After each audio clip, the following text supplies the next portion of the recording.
name is Emily Bernhardt, and I'm a curator of the Luminous Garden of Native Plants here. And to say that we're delighted to have Dr. Sue Stuart Smith here to speak to us about her amazing book is an understatement. So Sue will talk to us for about 20-30 minutes with slides explaining some of the background about the book and everything. And then together with Dr. Emily Bernhardt, the James B. Duke Professor of Biology at here at Duke Gardens, they will continue to have a conversation together. So please welcome Dr. Stuart Smith here, and thank you. Sue.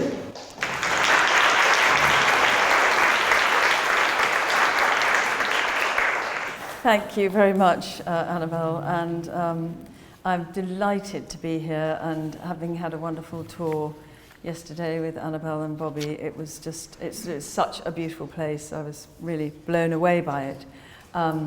So yes, everything I'm going to say on the whole is in the book, but I'm going to draw the themes together in a slightly different way.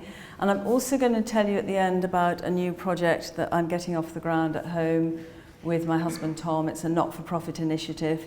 It's very much grown out of the book as well as my husband's work as a landscape designer. So yeah, The Well-Gardened Mind very much draws on my background as a psychiatrist and psychotherapist, and as a gardener. And I have to say, right at the beginning of my married life, over 36 years ago now, I was somewhat skeptical about gardening. I rather saw it as outdoor housework. But I loved Tom, and he was a passionate gardener, and we were setting about creating a garden from scratch in an arable field, what had been an old wheat field around the barn that we live in. And it took me about 5 or 6 years really to get it, and that's partly because it was very, very muddy. The field was difficult to cultivate, full of stones, and we had very small children. And it was only when our youngest was about 5 and was starting school that I thought, actually, I'd really like my own patch. And I'd always loved cooking, and so I started growing herbs, and soon I was growing veg. So that's my own gardening journey. From a professional point of view, I suppose one of the triggers for writing this book was just an awareness of the growing levels of anxiety and depression that we're seeing pretty much across the board in all sorts of different parts of the societies and all different parts of the world. And since the pandemic, of course, this situation has worsened. So I was thinking about gardening as a way to help people in a different way, and also thinking about how, I think behind many of the issues that we're dealing with, there is fundamentally a tendency that's been creeping up on us for some time, which is to devalue care, or to see care as even something demeaning, actually. And I think we're suffering from a way of life that's becoming unsustainable, both psychologically and ecologically.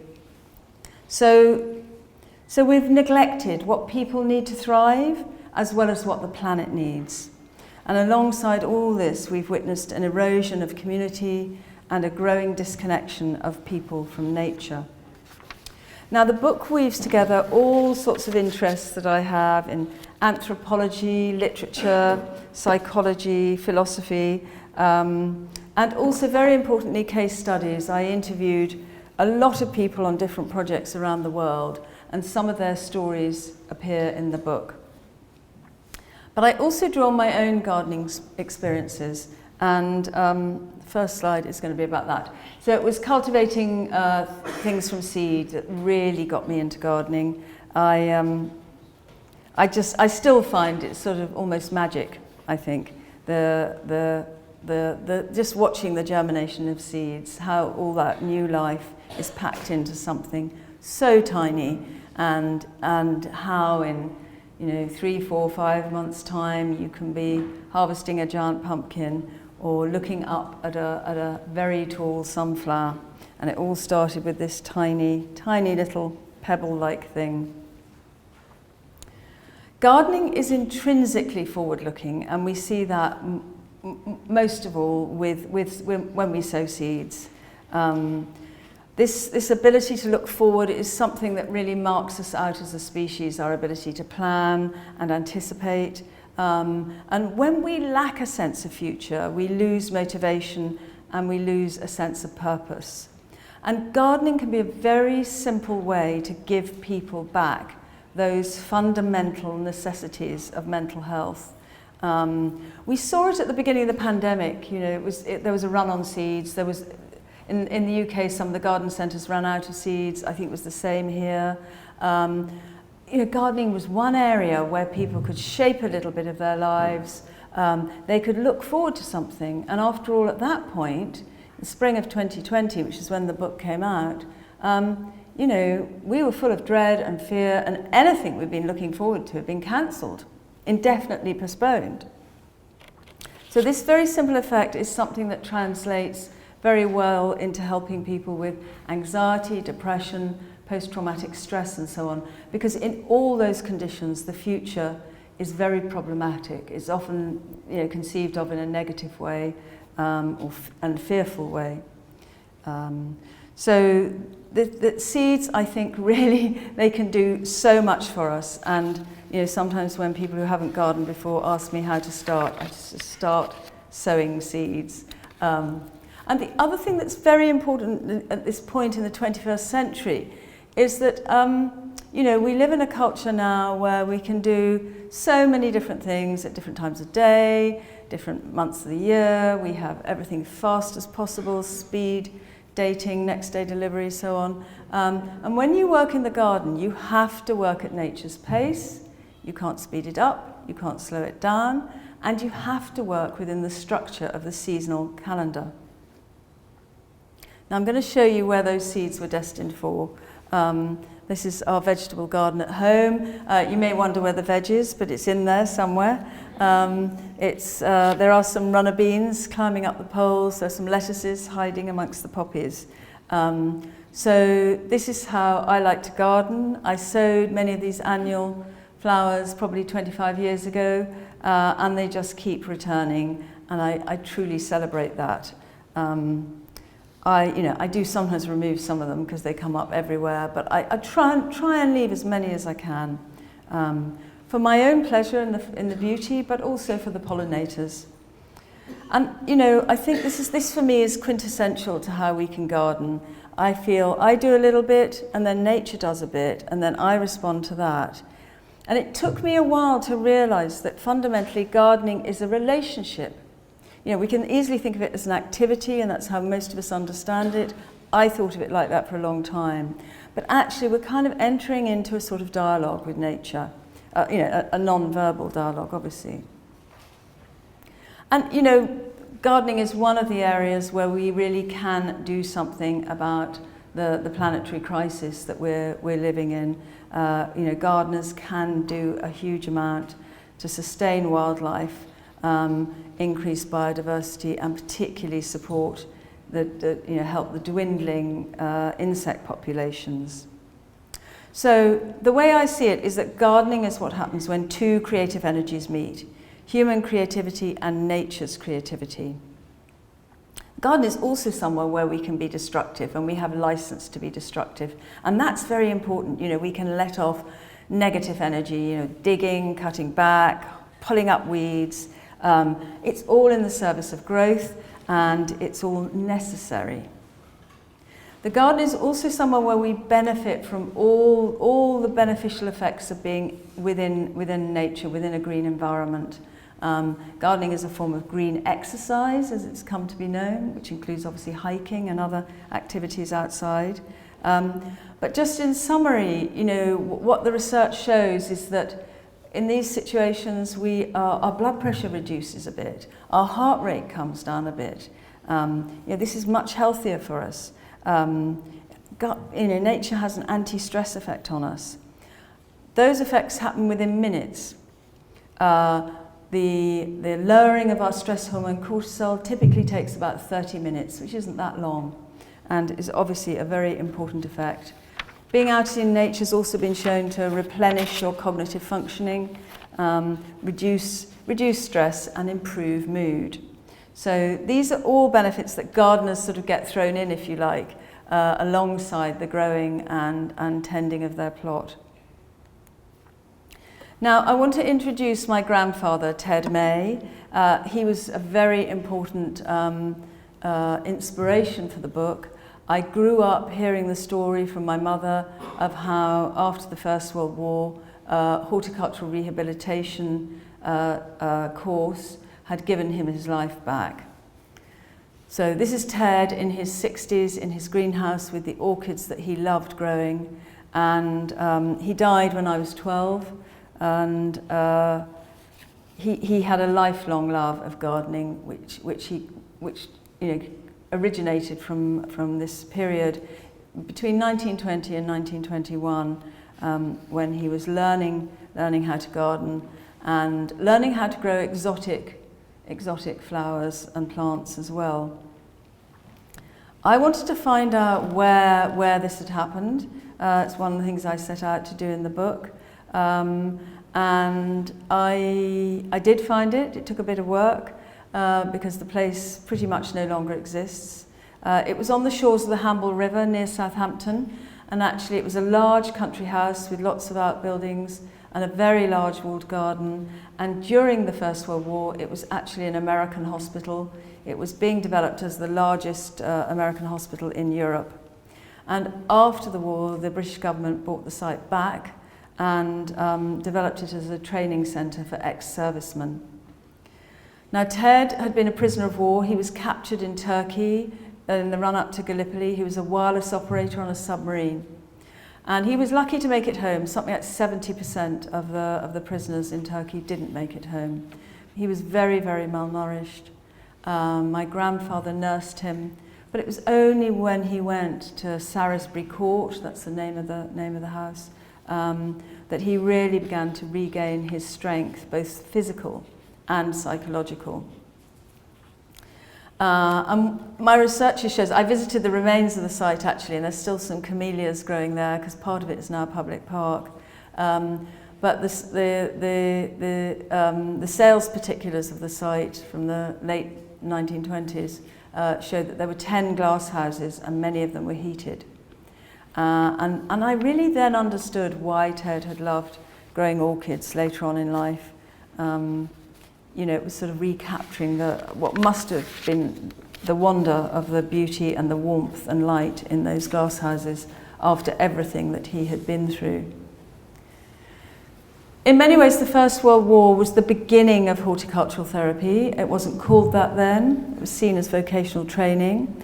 And of course, one of the things that gardening can help people recover is a sense of their own efficacy. One of the hallmarks of trauma is a feeling of powerlessness. That whatever event has happened, it's been overwhelming. And through working with the land, working with nature's growth force, people can recover a sense of their own effectiveness and their own power to shape a bit of their world. Now, gardens were not only important after the war, they were also important during the war. And I just wanted to show you this slide. There's a lot more about this in the book. But this is a slide taken on the Western Front in 1915. It's the back wall of a trench, right on the front line. It's in the Imperial War Museum archive. These little trench gardens were a spontaneous phenomenon. They happened because soldiers wrote home asking relatives to send them packets of seed.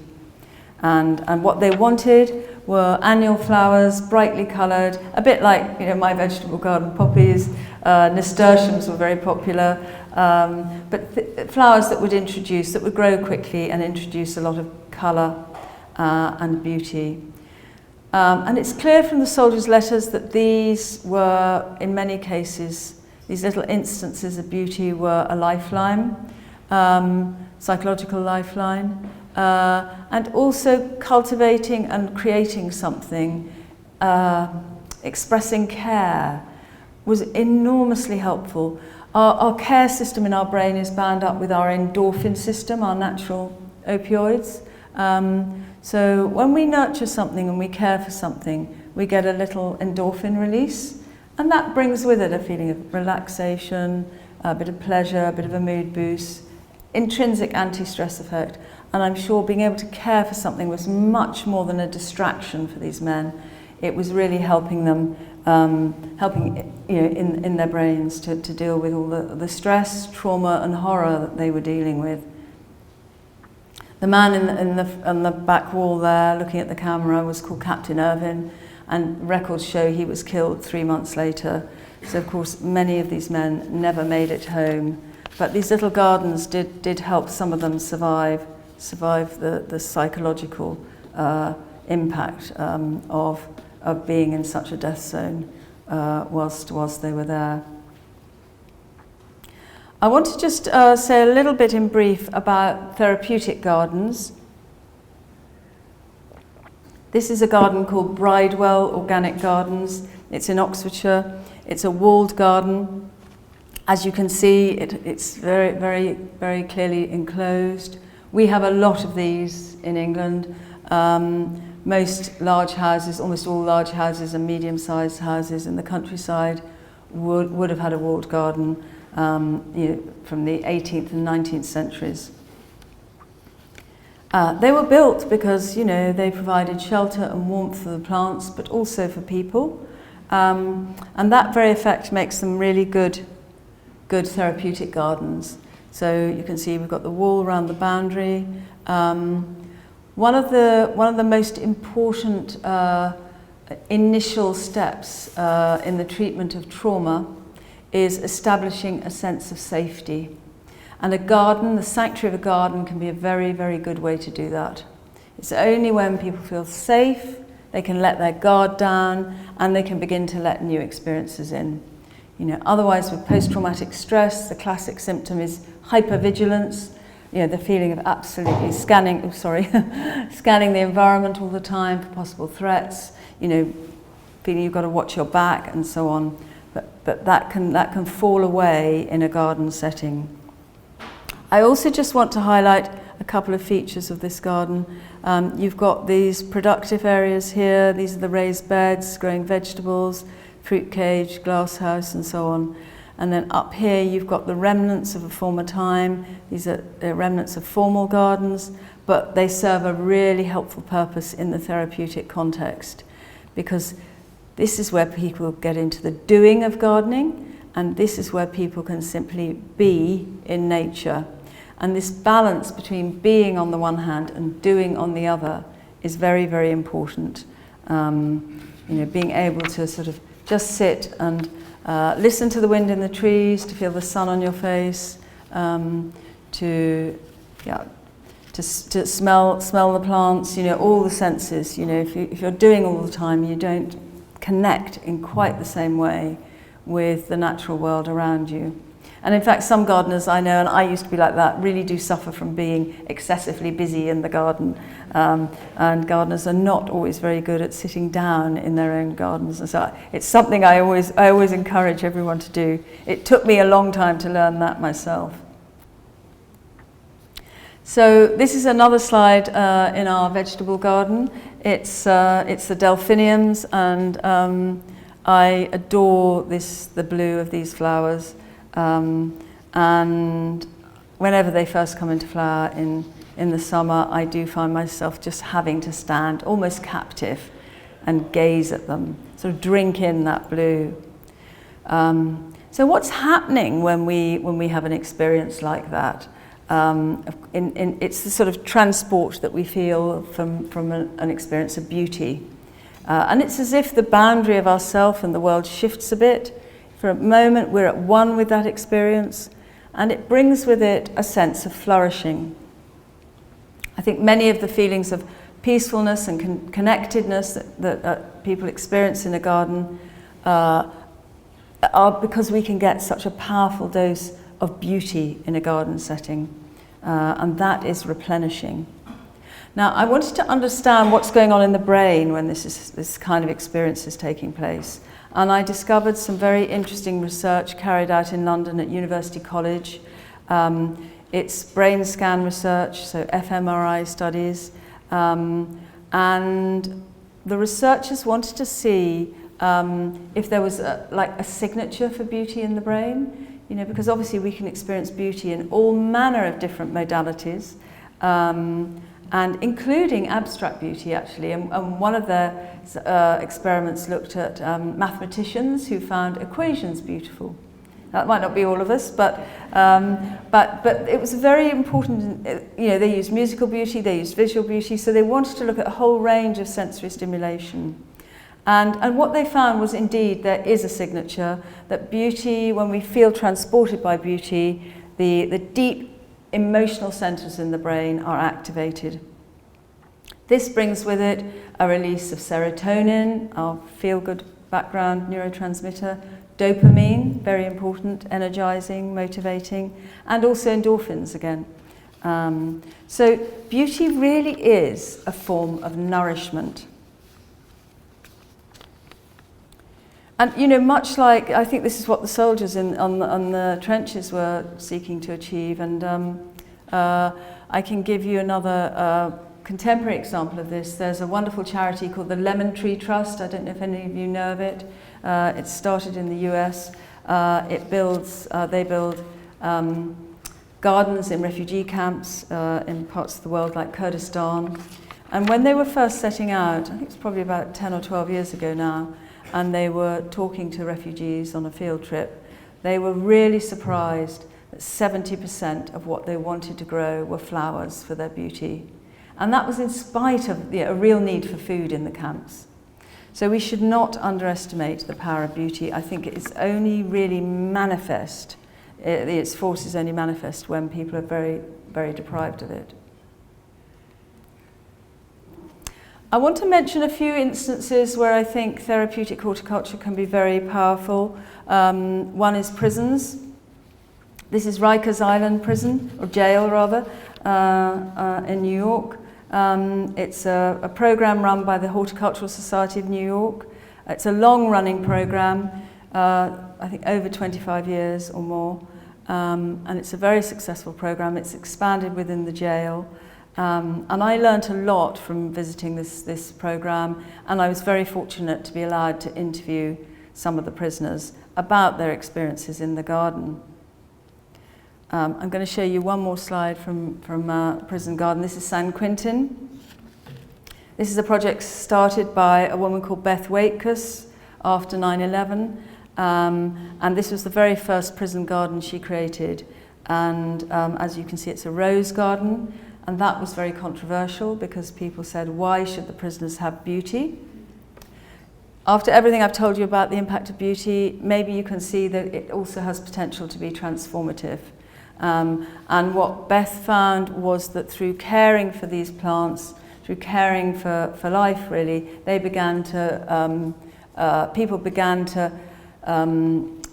have more self-care and sort of, you know, it can be the beginning, that kind of experience of valuing life. Something beautiful helps us to value life, and in turn can lead on to learning how to care for people. I mean, that's obviously a very long journey for many people in this situation who've never experienced any care in their lives at all. But caring for plants can be a very good way in, an unthreatening way into learning what care means.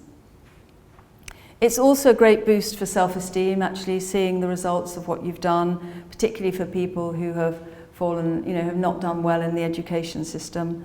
You can really look at what you're doing. Actually, I needed to say one more thing there. You can look at what you've done and feel proud of it. And that's what I heard again and again. Now, these two projects, the Rikers Island project and the Insight Gardening Program in California, they both have a big impact on reoffending rates.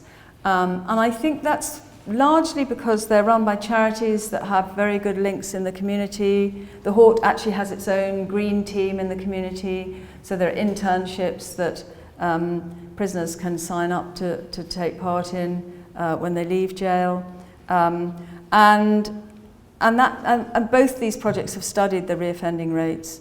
And the standard reoffending rate is 60% of former inmates are back inside within 3 years. For these two programs, that falls to 10 to 15%. It's a big impact.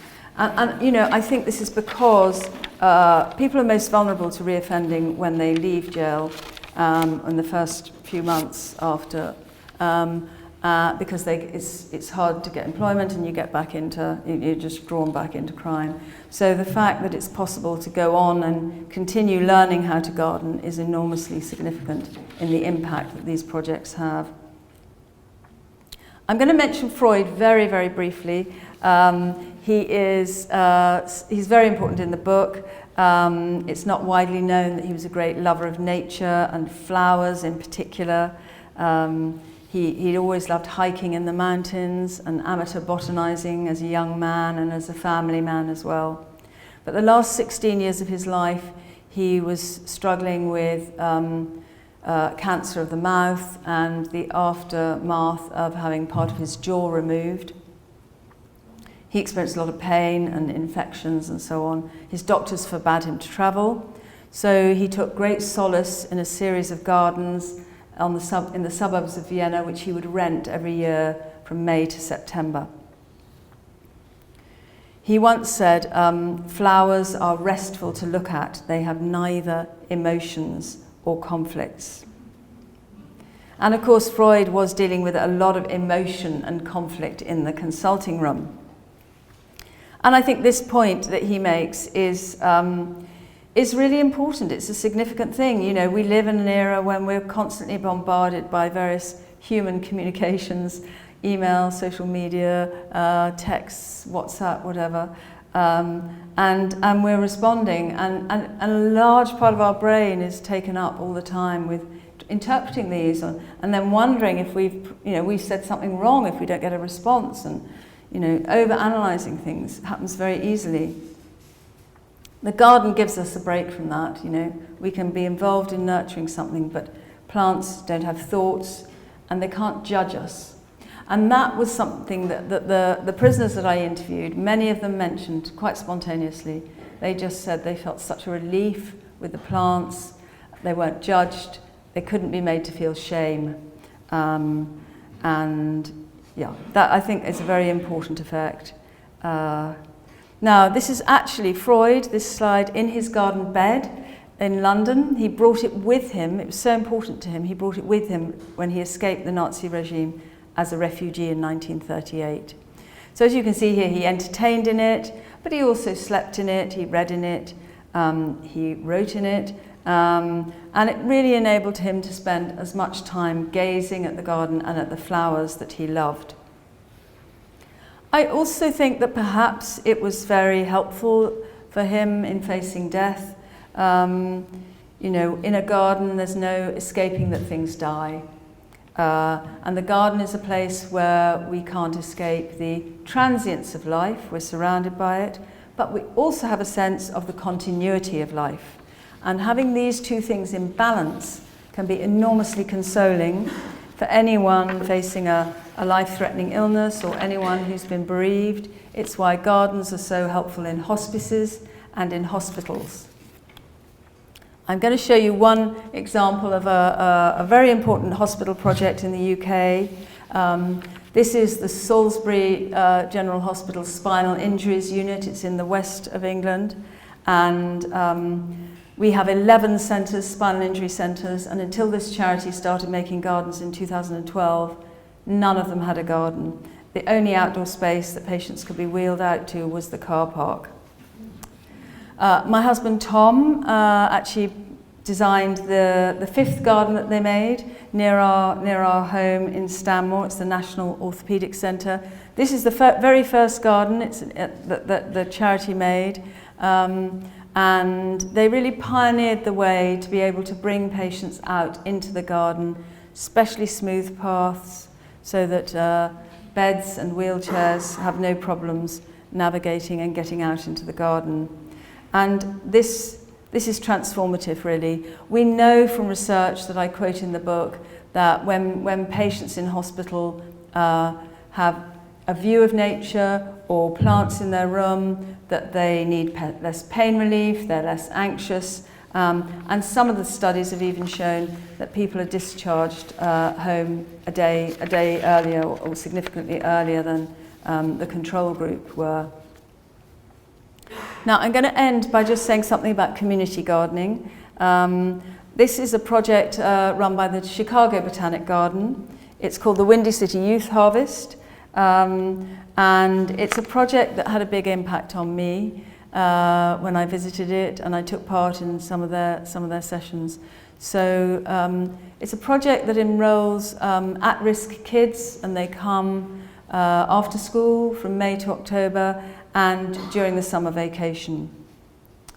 Now, they're not here to learn to be horticulturalists, but there are so many, as they're called, transferable skills that come through gardening, whether it's working in a group, whether it's learning about delayed gratification.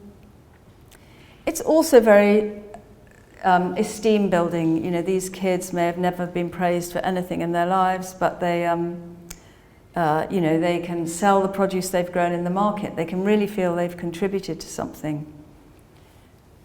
Now, it was at the beginning of one of these sessions when there was an icebreaker exercise. I think we were throwing a ball around in a group, and the therapist suddenly turned at the end of the exercise, before we started, you know, people broke into their work groups, and said she wanted everyone to go around the circle and say where they wanted to be in 5 years' time, what they wanted to be doing with their lives. And I thought, oh, what on earth am I going to say? And it went round the circle, and I was about halfway around. And when it got to me, I heard myself say, I'd really like to set up a project like this at home.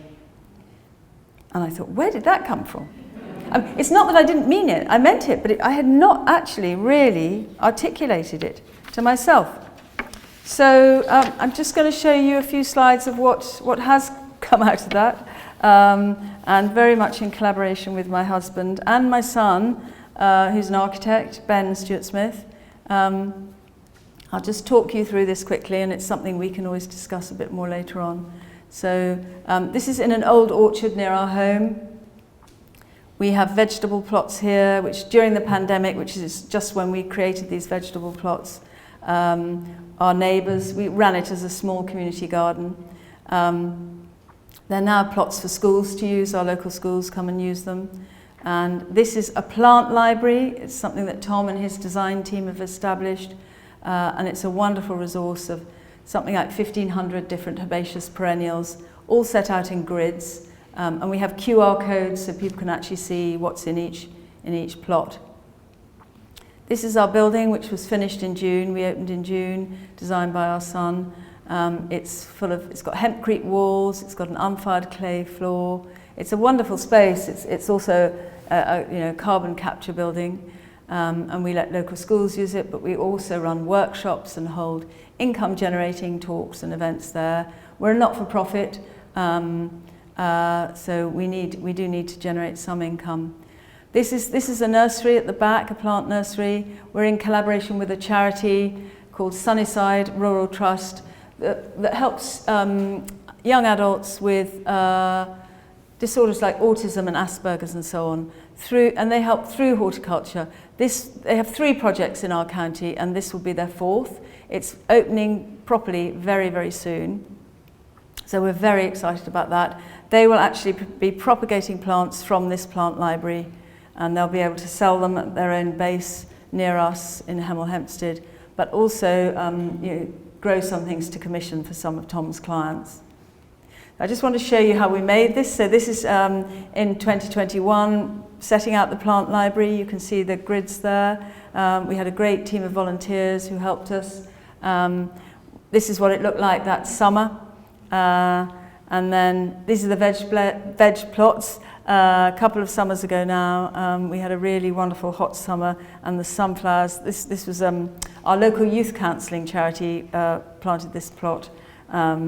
And they were big on their sunflowers, and that is the plant library. That's what it looks like now. It's a wonderful. Kids love it. Horticulturists love it. It's full of insects and butterflies and all sorts of things. And if you do want to read more, I think you can read more about it there. That's our website. Millie Suter is our head gardener on the left there, and those are our lovely volunteers helping her care for the plant library. And I know I've run out of time, so we need to stop and have our chat. But I hope we can pick up on some of the threads from what I've been telling you about.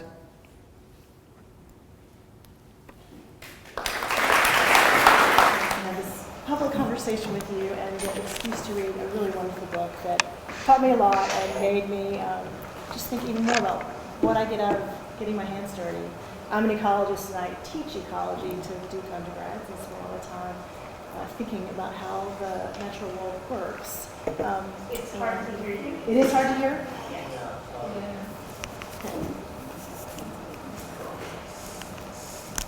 Do you want us to use the handouts instead? Or should we put them high? Let's see, I don't know if I'll need a handheld. You try. Is this better? Yes. And I appreciated that your talk, you gave so many, for those that haven't yet read the book, which is amazing and you should absolutely do so, that you gave in your talk so many good examples. But the book is full of all of these examples of how working in a garden and spending contemplative time in a garden can be so good for dealing with grief, for dealing with anxiety, and the role of gardens in asylums and prisons and rehabilitation programs.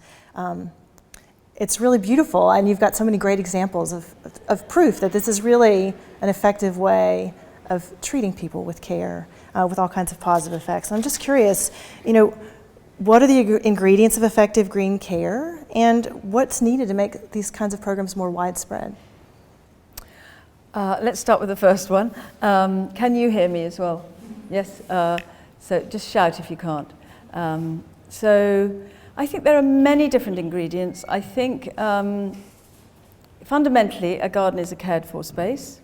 And I think learning how to care or getting lost in the process of caring, sort of getting into flow when you're gardening, those kind of things, that's enormously important. I think it's a very accessible form of creativity as well for people to experience that they can be creative, because we're not bringing all the energy to it. We're working with nature's energy. So all of those things are very, very important. Working with the soil, reconnecting with the origins of life, I think that's profound. One of the things I wanted to do in my book was really explore the deeper existential meanings that people can find through gardening. It makes sense that it's good for us to be outside and taking a bit of exercise, but so much more goes on. Gardening has great symbolic value. There's so many metaphors. If you just think about our language, really, it's peppered with gardening metaphors. And I think a garden is a bit of a microcosm, really. It's sort of microcosm for life. And, I think that's very helpful for many people. And I think a lot of people felt that during the pandemic. For people who were lucky enough to have a garden, there was so much going on in their garden, and that they were able to appreciate that. So I think, it doesn't just happen in terms of therapeutic programs. It doesn't happen on its own. I was really struck by the expertise and experience of the horticultural therapists on the different programs that I visited. One of the things about gardening is you can do it on your own, or you can do it in a group. And part of the horticultural therapist's role in that situation is to gauge where somebody is. It's very easy for someone to go off and sort of work quietly in the back of a border, for example, and they don't have to feel they're not joining in because they're still doing something.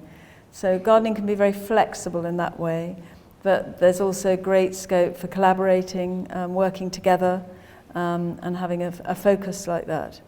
So, there's so many different aspects to gardening. How we make it more widespread in terms of its potential, I don't know fully. I think that's what I hope to achieve through writing my book. And I do get feedback from emails and through social media and so on And I do know that the book has spawned quite a number of projects, many of them very small projects, some of them not so much. I got an email from somebody at Leeds NHS Hospital, and she'd been emboldened to kind of insist that they create a garden there and raise money for it. So I don't know how we bring about change, but I think you just have to keep talking about it. And I think you have to convince the people who, the funders, whether that's council funding or charitable funding, that this really can make a difference. So I don't know, I think just give the book to the people. My father-in-law used to be a judge, and he immediately sent it to half the judiciary, when I wrote it, trying to sort of wake their eyes up to the potential for prison gardening anyway. I think that the statistics are quite impressive, and the way you've mixed sort of poetry and science in this book is really quite lovely. But I guess maybe I'll ask it a different way. What about in training mental health professionals? So for you, in your own career, it seems like gardening and becoming a psychotherapist were not initially entwined, were they? Completely separate, and I saw them as completely separate. And yes, you're right. I mean, the book is in many ways a bringing together of, I had my home life, with Tom and the children and the garden, and then I had work, and I went out to work. Wasn't until, well, actually, I was slightly jumped into the book, not into the book, but I was jumped into writing, giving a talk in 2013 about gardening and mental health by the director of the Garden Museum in London, Christopher Woodward, and I'm eternally grateful to him, actually, because he said there isn't enough about this. Come on, and it was for a festival, a literary festival that they host, and actually it was at our home, this festival. So I think he felt he had a license to twist my arm, and I sat there and thought, oh yeah, I think I could do that. And it was only writing that talk that I realised how under the surface I had actually been thinking about these things, thinking about for example, attachment theory is such a big part of psychology and psychiatry, really, and yet we don't think enough about attachment to place. So I began to think, why have I not learnt more about it? Why have these connections not been made? And when I was researching the chapter called Bringing Nature to the Cities, I was amazed at the extent of the research showing that green space benefits people's mental health. And a lot of that research was published in the 90s.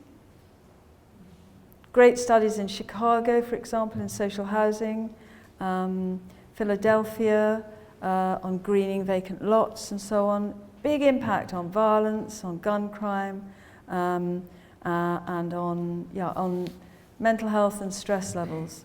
And I just thought, why, in all my training as a psychiatrist, is there not even, a small chapter on this in a textbook? Because I think it is a public health issue, access to green nature. I think the pandemic really showed us that, because I think we really realized, certainly in some of our cities, we have, pockets of deprivation with very little green space, very little access to parks, blocks of flats with no gardens, and what a difference that makes to how people feel equipped to deal with life.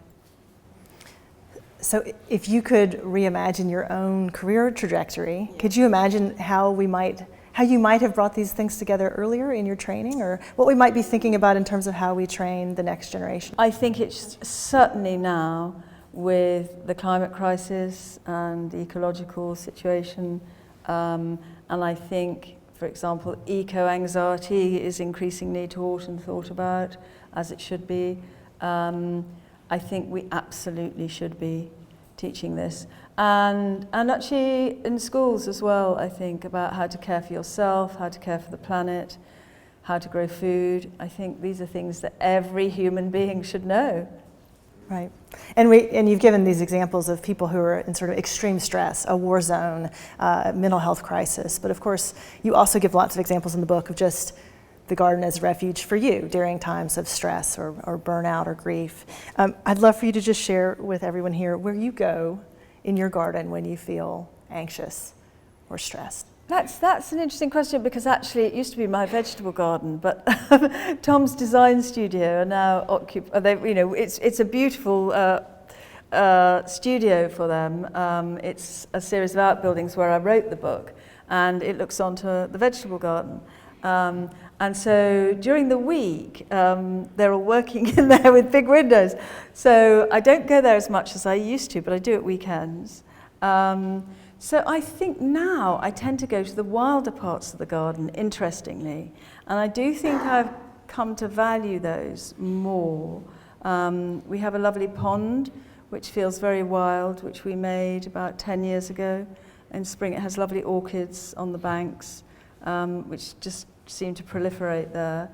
And I think it's one of the things that Tom and I are very much working with now is creating more meadows and things like that. So that's the sort of, it's another aspect of gardening really, and at home we call it rewilding the garden. I'm not sure if you call it that here, because of course for some people rewilding and gardening are absolutely opposite ends of the spectrum, but they don't have to be. So I think I would escape to that part of the garden more now than I used to. And you talked in the book about many people finding places in the garden where they want to sit be places where they feel safe, but also can see. So this sort of idea of prospect and refuge. And I loved how you used in that chapter, you sort of segued into how this relates to the way we've always, as a species, interact with our environment. I thought maybe you could share a little bit about those insights. I mean, this prospect refuge theory originated in the 1970s. It was a geographer called J. Appleton, and he was writing about landscape and the origins of our preferences for landscape. And his theory was that we are in origin a grassland species, and that the savanna that we would have evolved in originally provided an ideal combination of prospect and refuge. So you could climb up a tree if you needed to, but you had this mixed landscape, places where you could hide and feel safe from predators, but also be able to see in the distance, see what's coming as well. And he felt that this combination of prospect and refuge really explained why throughout most cultures, as far as I'm aware, most people have a preference for a kind of parkland landscape. It helps explain that aesthetic choice that we've historically made, so many of our cities, the way the parks are laid out, we need that sense of not having nature all over us, if you like. We might want areas where it's like that, but we also need clear vistas, and gardens give us that. Most gardens really just do it by default, because you can see the sky, you can look up at the trees, you've probably got views down the pathways, but there are often little nooks where you can go and sit. I saw some lovely ones on my tour yesterday, little places where it was really wonderful to see people sitting and having a quiet moment in the garden. I've been thinking about that a lot since reading your book as I'm walking around in natural spaces myself, thinking about where do I feel most soothed, right? And it is sort of an interesting way to think about it. When I teach in my ecology class, I always tell students, it's sort of interesting, we're sitting here in a classroom to learn things that our ancestors sort of innately knew, right? And I think a lot about the disconnection that we have in the modern world from nature. It's very easy to live separate from it. And to forget that we are part of it. And that we are absolutely a part of it, absolutely dependent upon it, but it can seem we can seem fully removed. You can remove yourself when you live in an apartment and all your food comes from, Instacart, right? And so I thought that the idea that this separation is contributing to our anxiety, to the mental health crisis of the modern era was an interesting part of your book as well. And I wondered if you might speak to that a bit. Yeah, I mean, I think, I was talking about attachment earlier, and I think it is a fundamental attachment, actually, that we've lost.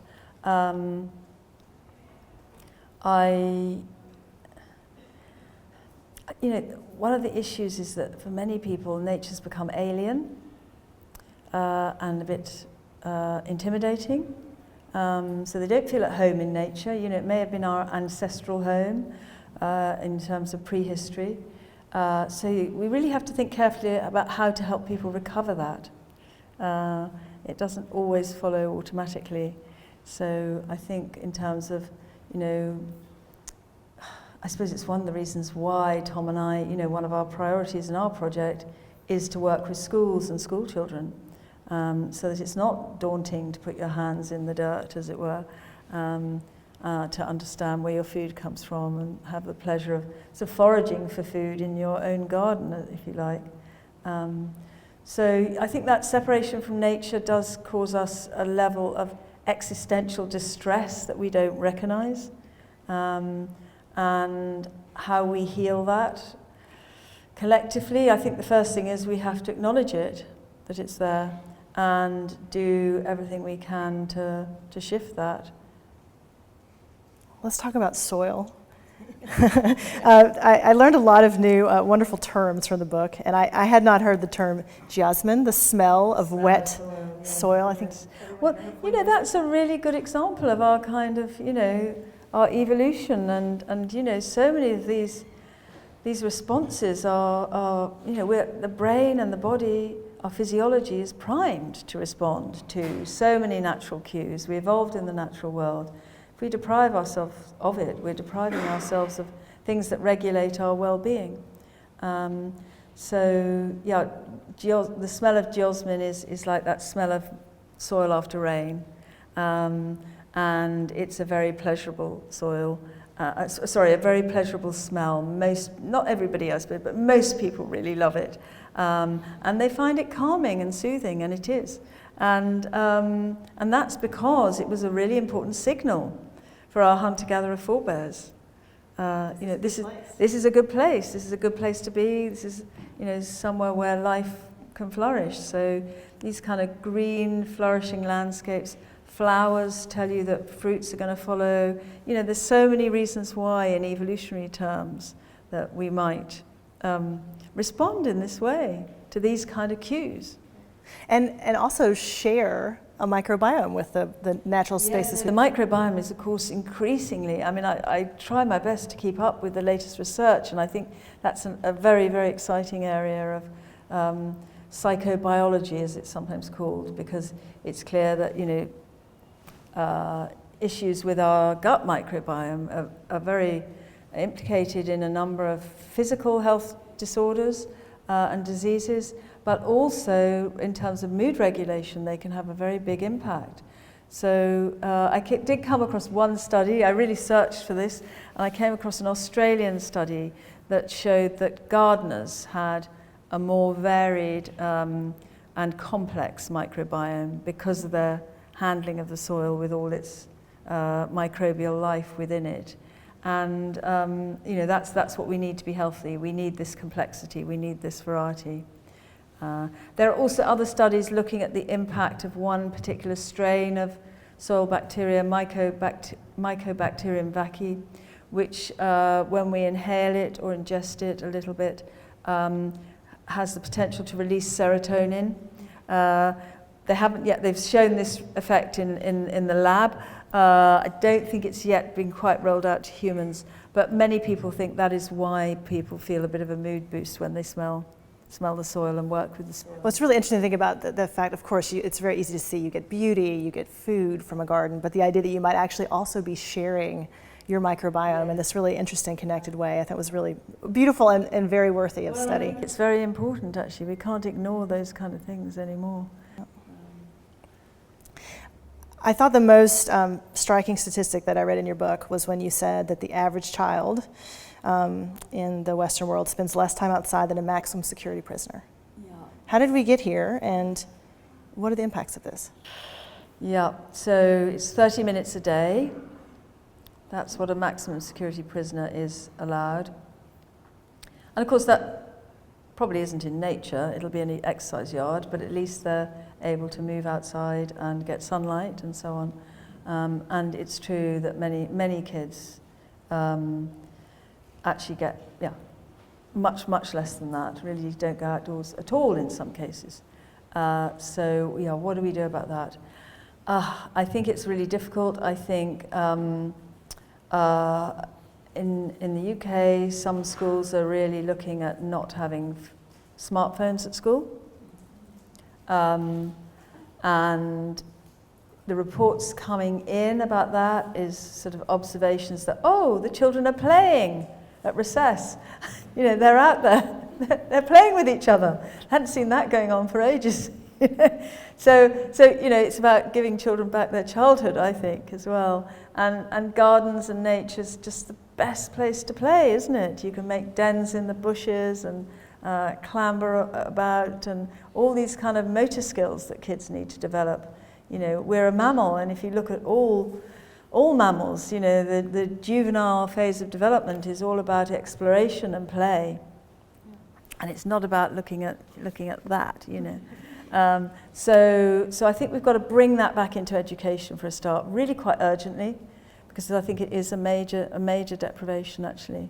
And also just think about what are the obstacles. If in housing developments there's a place where children can safely play outside, that's obviously a huge help towards making that happen. And in many cases, children just aren't thought about in terms of planning and design.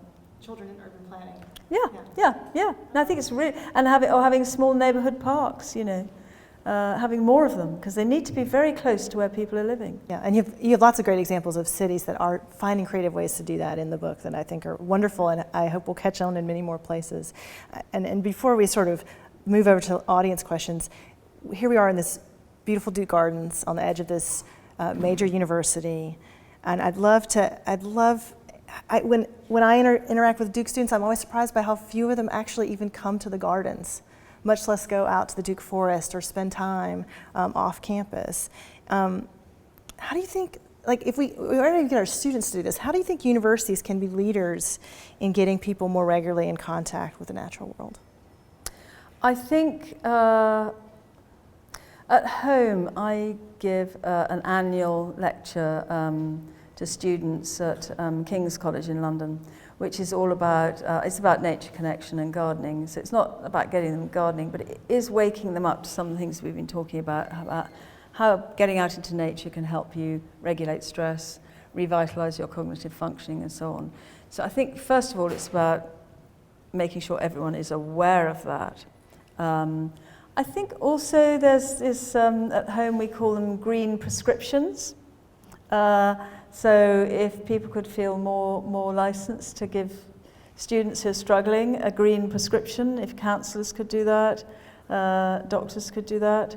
I currently work in a not-for-profit at home called Doc Health, which looks after doctors suffering from stress and burnout and depression and so on. And one of the first things I always look at with them in terms of their lifestyle is whether they're getting outside or not. And many hospitals are not very good. I've got a son who works in intensive care, and it's the same in ER. He was working in ER for a long time, and there's often no windows at all, so there's not even daylight. So the opportunities to get outside are really, really important. That's why hospital gardens are as important for staff as they are for patients and relatives. So I just think it's all about taking it seriously, because it's so easy for it to be seen as a nice add-on to life. Making it be a real part of healthcare. Making it be a real part of healthcare, yeah. Well, before we take audience questions, I was hoping you might, go ahead and give us the end of the story and read us a couple paragraphs from the end of the book. I'm just going to read the very short reading at the end of the book.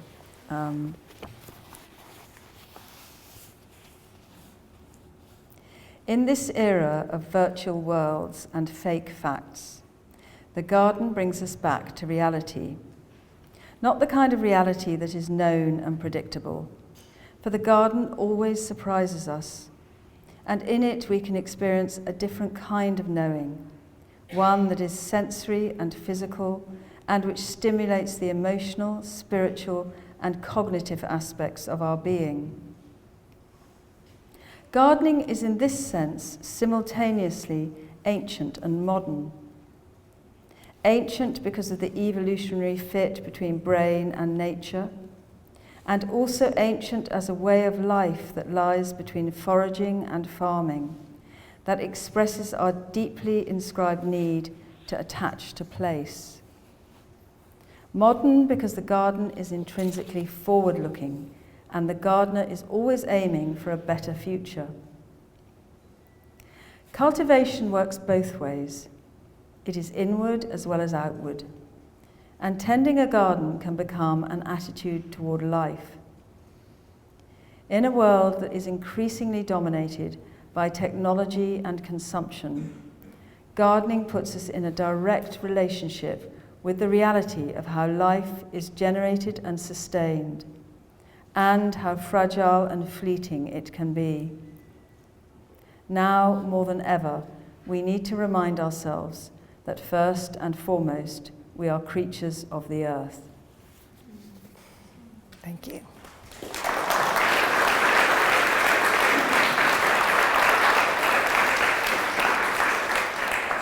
And I think we now have time for questions, and you're handing the mic around.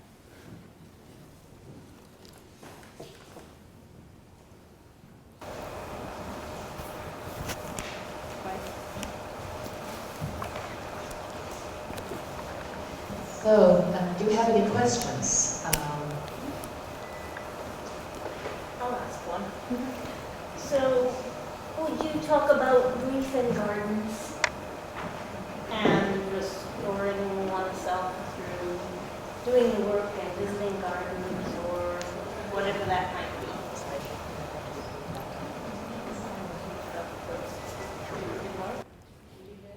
I couldn't hear all of it. I wonder if you could talk about grief and Grief? gardens. Is it grief? Yeah. Well, I touched on it in my talk. I think doing the work for many people who are recovering from a bereavement can be enormously important. You know, you're bringing new life into being. My father died when I was 21, and I watched my mother garden and garden and garden in the 3 or 4 years that followed. And at that point, I didn't really understand the process, but I knew how much it was helping her. You know, I think we can work things out in the garden. I think many of us who garden know that. You go out to the garden, doesn't matter what you're doing, but somehow, some process is going on in parallel inside you. It's not a quick fix. You know, grief can last a long time. But I think gardening can really help stabilize somebody in that situation and sort of almost give you something to hold on to. And you know, spending time in a garden sitting can also be very helpful, I think. You know, watching the changes in nature, watching spring come round again. Freud once said Freud was obsessed with the return of spring each year. He once said it was the closest to the eternal that we could experience in our own lifespans, was the return of spring. And I think what can be very helpful is just that feeling that not everything is lost. You know, this very special person may have been lost, but not everything is lost. You know, we can plant trees to memorialize people too, can't we? There are all sorts of ways, I think, that it can be helpful.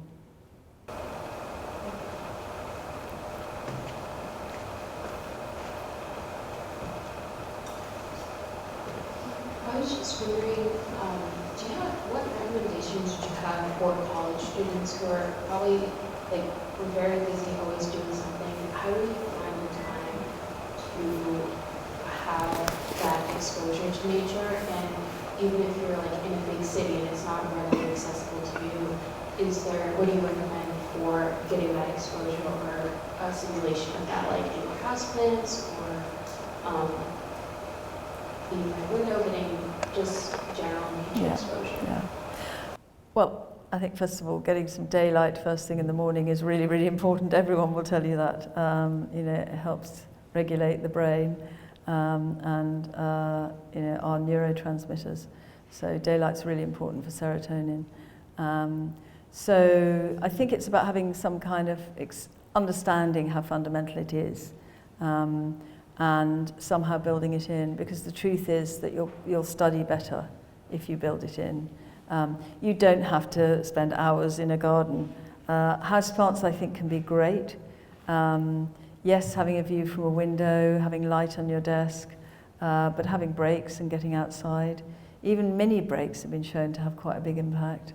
So I think it's, you know, and you can grow quite simple things in pots as well. You know, if you've got a balcony or an outdoor, you know, an area where you can grow some vegetables or herbs or something, you know, that can also be very straightforward, not very time consuming. You know, if you approach gardening in that kind of way, I think it can give you a lot back with not that much effort. You know, gardening in other ways can be a lot of effort, so obviously that's not on the cards in that situation. You know, listening to birdsong, listening to nature sounds, if you really can't get out in it, can be good. You know, the sounds in nature help switch us into alpha rhythm in the brain in terms of our electrical rhythms, and alpha rhythm releases serotonin and is our sort of more relaxed state. And we need this, you know, we also need to activate our parasympathetic nervous system. You know, a lot of the time we're functioning in highly stressed environments with targets and demands and so on. So we're in sympathetic overdrive, you know, using our adrenaline-fueled part of our autonomic nervous system to get us through. And we have to build in a balance. We have to have that rest and digest, which is the parasympathetic. And I don't think you can really digest new experiences or new information unless you have that. And getting out into nature is the fastest way to activate your parasympathetic, in all honesty, I think. You know, you can meditate, you can do other things, but just exercising, you know, taking your exercise outside, that is, you should be exercising anyway, so do it outside, don't go to the gym. It's been shown, honestly, to be much more beneficial than going to the gym. Yeah. Yes, I have a question. I once read the book of Mary Reynolds, Gardening Awakening, and I got so interested in the nature of England, and last July I was in the Cotswolds driving with my son, and I'm originally from Brazil, so I'm very into nature. I've been always like that. But the thing is that there's something in England that make you wonder more. I would like from you, who is so used to it, what happened? You have Darwin who came from there, is there? Who came from there? What? Oh, Darwin, okay, Darwin, yes. So, could you answer something about what happens in England?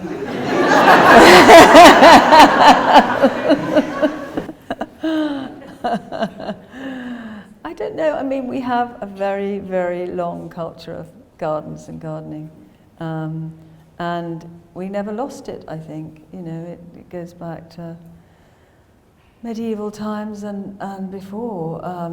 It was very much part of the monasteries. It was in France for the monasteries too, but somehow I think it got lost. It got taken over by small holdings, agriculture, farming. Villages, I think, have always had, you know, little cottages have always had their own garden. It's very much part of our culture. So I don't know how to explain it. But I mean, the Cotswolds is a very beautiful part of the UK. You know, it's so green, isn't it? And the landscape is, I think it sort of lends itself in some ways to gardening. You know, it's a gentle landscape, isn't it?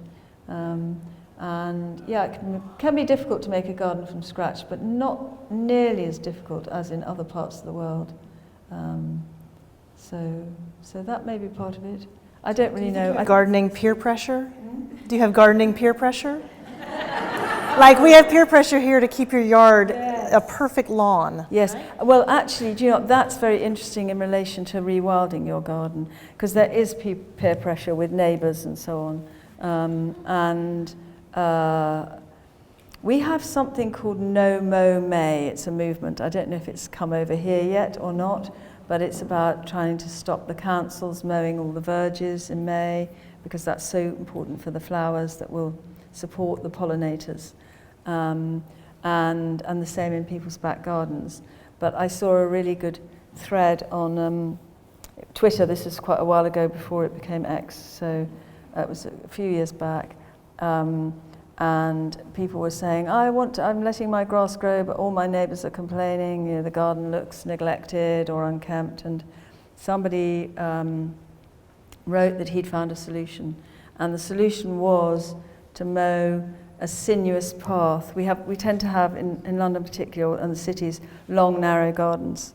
And he'd mown a sinuous path through the long grass. And suddenly it looked like a path through a meadow. And it looked intentional. It stopped it looking like neglect. And I think that's really important. So I think we have to change the aesthetic of gardening, actually, somehow. And I think that's a big battle everywhere. I think it's particularly here, as you say, with the yard and the lawn and the perfect lawn. We have to change that. Because it actually fundamentally, some of it is so anti-nature and so destructive to nature. So it's about how can we garden in a way that's both aesthetically acceptable to many people and is supporting nature, and doesn't look like we just let it go. So I think that's very. I think that's one of our sort of tasks for gardeners going forward from where we are now, is to achieve that. It's to be wild, but intentionally so. Yeah. Something a bit like that. Be a bit wilder, you know. Yeah. So, you know, one solution is like building these bug hotels out of, you know, not clearing away all the dead wood. If you leave it on the ground, of course, it looks like, why hasn't somebody done that? But if you make it into a bug hotel, it's intentional. Right. So, you know, they're fairly simple things, but they do make a big difference. Your garden seems so wild. Do you prune it? Or this is the plant library. Okay. So this is sort of not a garden. Okay. It's a collection of plants.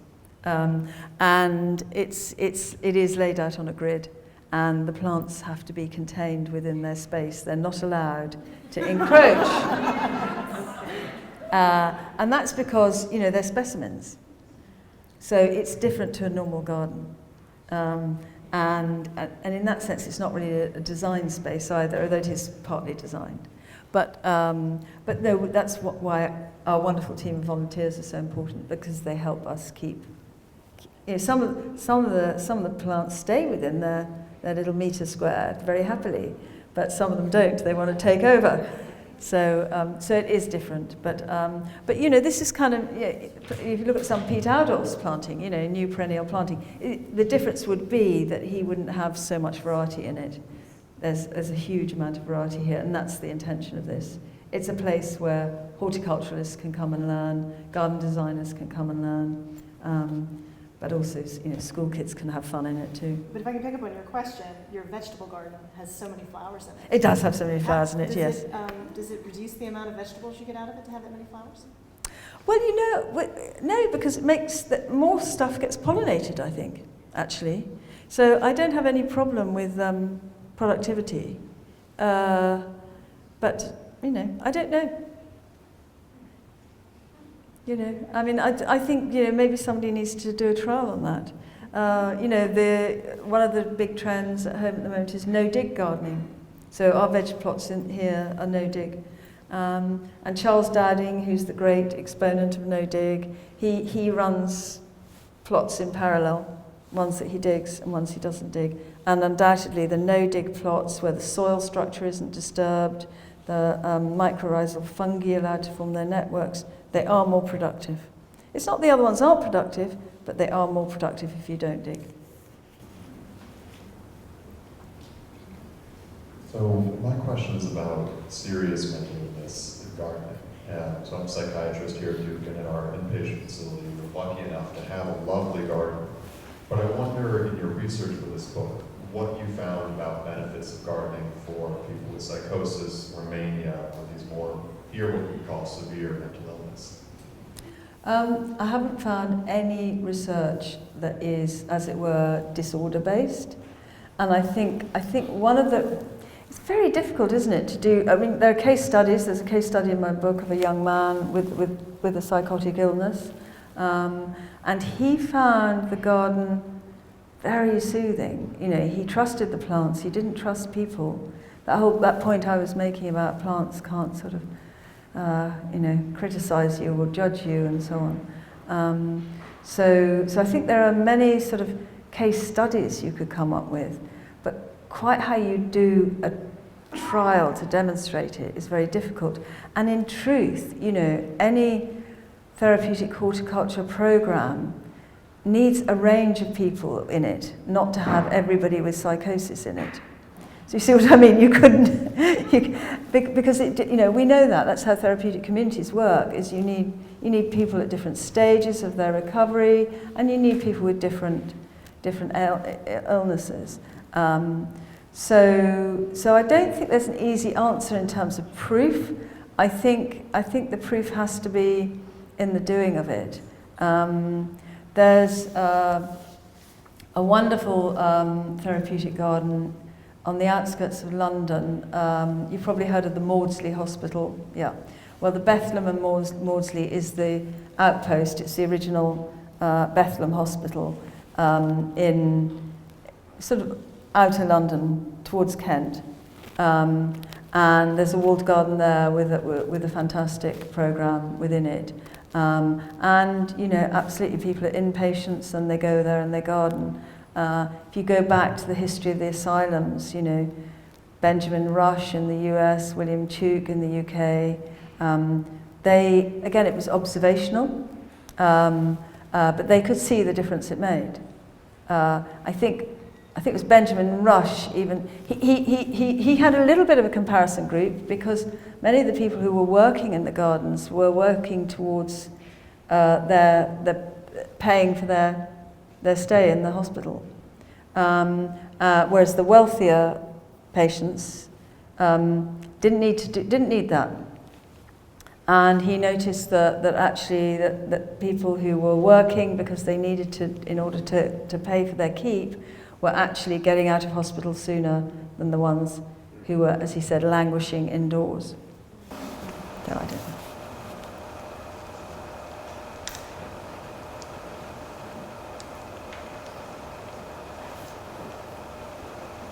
This question kind of piggybacks on what that was. I'm a psychotherapist. I work with people that are coming in probably at the hardest times in their life and trying to put in new coping skills, new ways of doing things. There's resistance.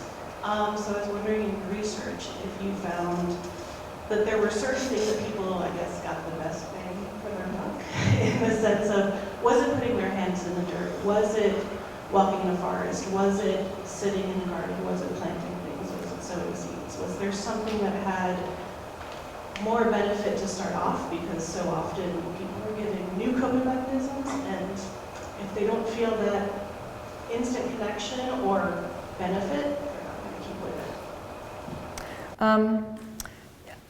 Yes, people would often describe something that hooked them in, and I think we all, to get into gardening, there has to be a hook. Mine was seeds. I think the first thing to say, just in response to both those questions, is that the skill of the horticultural therapist is so important in all of this. Having that experience of working with people who are struggling with severer mental health conditions. The garden is a therapeutic tool in its own right, but it can't do it without the human input and the skilled input of a therapist. So that's very, very important. I think everybody finds their own way, and I was very struck how many people I interviewed said things like, "Oh, I just did it because I'd tried so many other things, nothing had helped me. It was a kind of last resort. I didn't expect it to. It was just like ticking another thing off the list.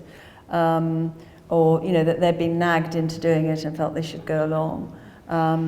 So sometimes it was just like sitting there, enjoying the peace and quiet, not taking part, just observing, being on the outside, and then sort of becoming a bit curious, getting drawn in.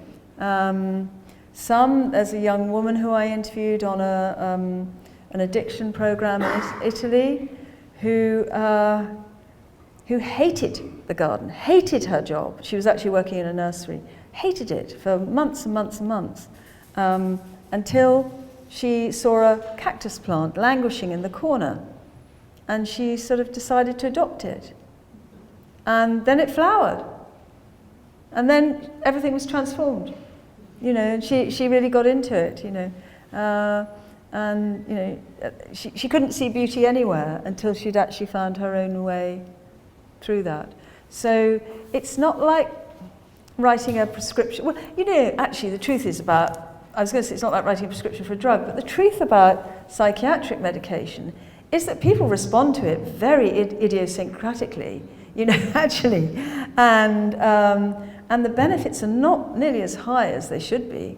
So it's not as if actually medicine's entirely straightforward either, as it drugs are not entirely straightforward in psychiatry. I think we sometimes like to think they are more than they are. So I don't know whether that really answers your question, but I don't think it's just like, you know, for some people it's not about the physical gardening, it's about being in the garden. It sounds like it's a lot of just being allowed and supporting allowed to what works for them. Absolutely. And I think there's also something very helpful about being alongside others. You know, sitting in a therapy group can feel overwhelming for many people. Again and again I heard, for instance, let's take an example of a project for refugees. This one I'm thinking of now is in London. And that the therapist would find that after a few months, maybe people were working in the garden alongside the therapist, and they would suddenly spontaneously start talking about the trauma that had brought them there. But they felt safe to do that. And there was something very important about it being this alongside, no pressure, that kind of thing.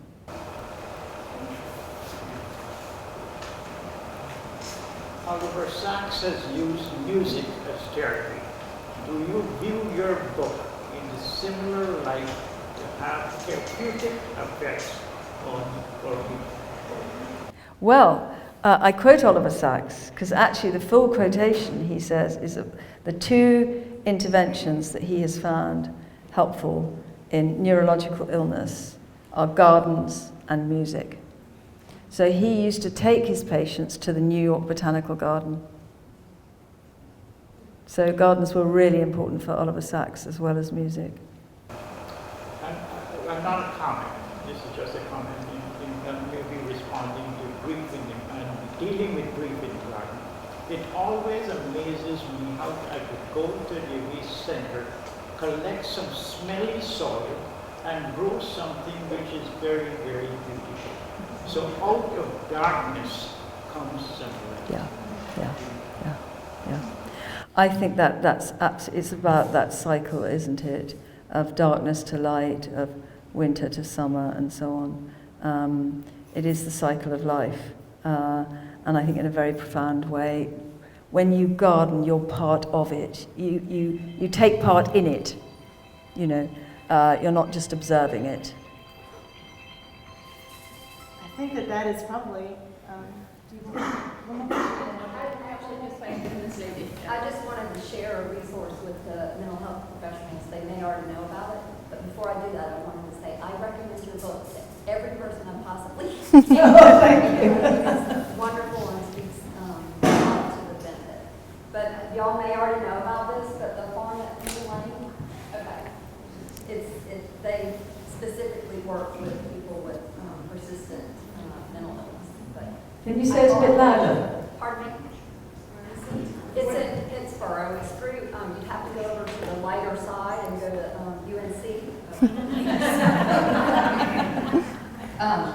For you guys who don't know about it, but it's called The Farm at Penny Lane, and it's through UNC's, I'll probably get it wrong, but the Community Center of Excellence in Community Mental Health. And it's a farm that not just does therapeutic horticulture, but also does some other programming in a farm setting.